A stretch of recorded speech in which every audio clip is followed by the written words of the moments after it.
अंकुर, दुर्वांकुर, ये सबसे ज्यादा गणेश जी को प्रिय है।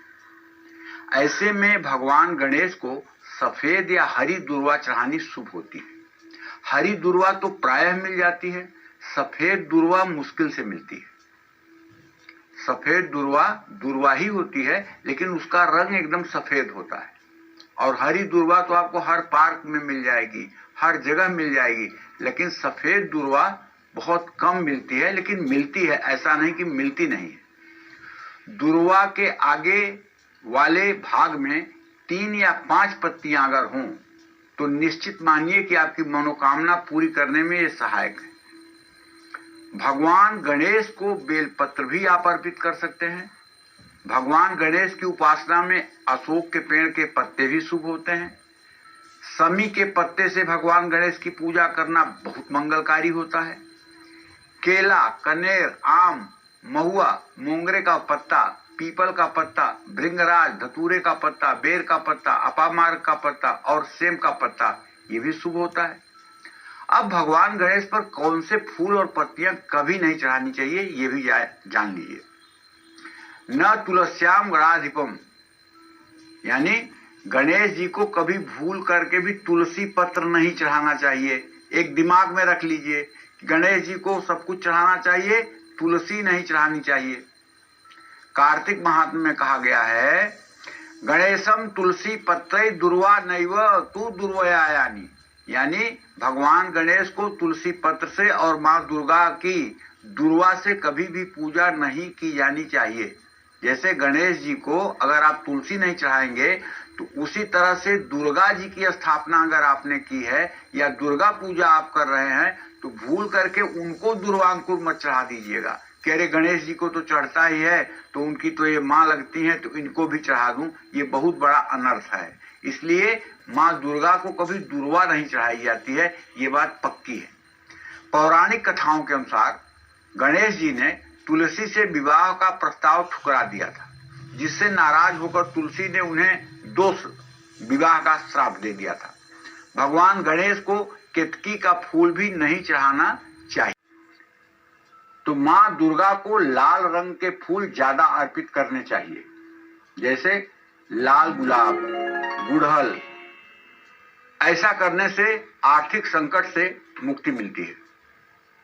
मानस पूजा में वर्णन आता है, कहलारोत्पल नाग केसर सरोजाख्यावली मालती मल्ली कैरव के तकादि कुसुमयी रक्ता सुमाराधि पुष्पैमाल्य भरेण सुरभिणा नाना रस स्रोतसा ताम्रम भोज निवासिनीं भगवतीं श्री चंडिकां पूजये।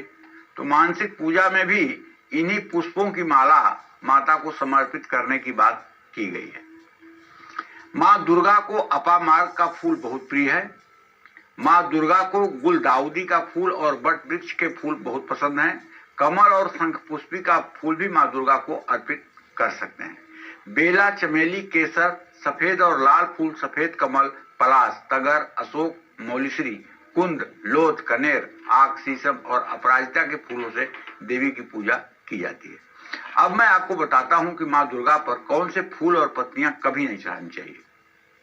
तगर यानी सुगंध वाला का फूल, हरसिंगार, सफेद मंदार, मालती, भंगरैया और आंवला के फूलों से भगवती दुर्गा की उपासना कभी नहीं करनी चाहिए। और माँ दुर्गा पर पहले भी बता चुका हूं, फिर बता रहा हूं, दुर्वा माने दूब घास और तुलसी के पत्ते अर्पित करने से बचना चाहिए। सफेद बेला ये बहुत प्रिय है।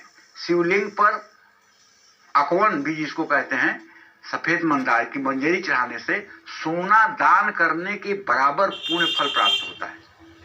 आग के फूल से ज्यादा असरदार शिवलिंग पर एक कनेर का फूल अर्पित करना है। कनेर के फूल से भी ज्यादा प्रभावशाली शिवलिंग पर बेलपत्र चढ़ाना है। बेलपत्र से भी ज्यादा शिवलिंग पर गुमा फूल या द्रोण पुष्प चढ़ाना है।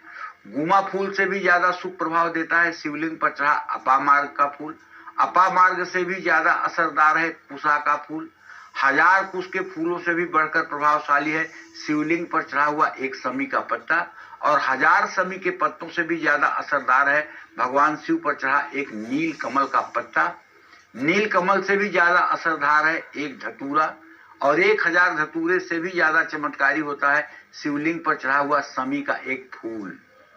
भगवान शिव पर नील कमल का फूल अर्पित करना सबसे ज्यादा शुभ माना जाता है। कदम्ब और धतूरे के फूलों से भगवान शिव की पूजा करने से सिद्धियां प्राप्त होती हैं। देवी पुराण में लिखा है कि भाद्रपद मास में कदम्ब और चंपा के फूलों से भगवान शिव की पूजा करने से सभी मनोकामनाएं से फूल और पत्तियां कभी नहीं चढ़ानी चाहिए। अब ये भी जान लीजिए, भगवान शिव पर केवड़े का फूल कभी अर्पित नहीं करना चाहिए। तुलसी के पत्ते, पीले कनेर, शंख का जल, नारियल का पानी, केवड़े का फूल, केतकी का फूल, जूही के फूल, ये सब वस्तुएं भगवान शिव पर अर्पित नहीं करनी चाहिए। ये ध्यान रखने योग्य बात। जूही और चंपा से श्रीहरि की पूजा करने से सौभाग्य और समृद्धि में वृद्धि होती है। जीवन से हर दोष को दूर करने के लिए श्रीहरि को तुलसी जरूर अर्पित करें। कुछ मिले या ना मिले भगवान विष्णु को अर्पित करने के लिए, लेकिन तुलसी इकलौती अगर रहेगी तब भी पूजा पूरी हो जाएगी। और सारे विश्व के फूल अर्पित कर दीजिए, अगर तुलसी नहीं है तो पूजा अधूरी है। ये भगवान ने तुलसी को वचन दिया है कि जब तक तुम मेरे पूजा में सम्मिलित नहीं होगी तब तक उस पूजा को मैं स्वीकार ही नहीं करूंगा। पारिजात, मालती, कदम्ब, केवड़ा, कमल, गुलाब, मोगरा, कनेर, गेंदा, ये सब भगवान विष्णु की पूजा में प्रयोग किए जा सकते हैं। अशोक के पेड़ के फूल भी श्रीहरि को प्रिय हैं। श्रीहरि विष्णु को शमी पत्र, बेलपत्र और दुर्वा भी चढ़ाई जा सकती है। भृंगराज के पत्ते, कुशा, अपामार के पत्ते भी विष्णु पूजा में प्रयोग किए जा सकते हैं। अब मैं आपको बताता हूं भगवान विष्णु की पूजा में कौन से फूल अर्पित नहीं करने चाहिए। भगवान विष्णु की पूजा में अगस्त के फूल का प्रयोग न करें। भगवान विष्णु की प्रतिमा पर चावल अर्पित नहीं करना चाहिए, अक्षत जिसको कहते हैं, नहीं अर्पित करना चाहिए। सफेद मंदार के फूल, धतूरे के फल, ये भी भगवान श्री हरि विष्णु को भूल कर नहीं चढ़ाने चाहिए। भगवान विष्णु को सफेद मंदार और गूलर का फल ये भी नहीं चढ़ाना चाहिए। इन सब बातों का ध्यान रखना चाहिए।